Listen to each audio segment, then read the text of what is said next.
નમસ્કાર, અમરેલી જિલ્લાના સાવરકુંડલામાં મતદાર યાદી સુધારણા અભિયાન અંતર્ગત આમ આદમી પાર્ટી ગુજરાત દ્વારા તમામ જિલ્લાઓમાં કાર્યકર્તાઓને BLO 2 તરીકે જવાબદારી સોંપવામાં આવી હતી।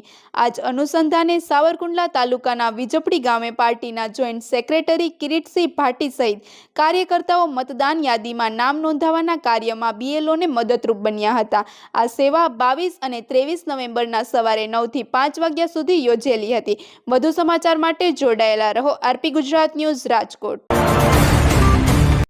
અમરેલી જિલ્લાના જોઈન્ટ સેક્રેટરી આમ આદમી પાર્ટી સરકારશ્રીની ગાઈડલાઈન પ્રમાણે SIRની કામગીરી ચાલુ છે। તે વિજપડીની અંદર સરકારી સ્કૂલ VD નગદી હાઈસ્કૂલની અંદર જે કાંઈ પ્રક્રિયા ચાલુ છે ચૂંટણીના ફોર્મ ભરવાની, એની અંદર સરકાર માન્ય નિમાયેલા બ્રાન્ચ બૂથ લેવલ ઓફિસર છે એની જગ્યાએ અમે BLO 2 આમ આદમી પાર્ટી નિમા છે અને જે કાંઈ જરૂર પડે તેમાં અમે સહભાગી થઈને સહકાર દઈએ છીએ અને જે કાંઈ કરવું પડે, જે કાંઈ સરકાર તરફથી ગાઈડલાઈન પ્રમાણે અમે બધાય મતદારોને સમજાવી અને એનું જે કાંઈ કામગીરી હોય એમાં સહકાર દઈએ છીએ।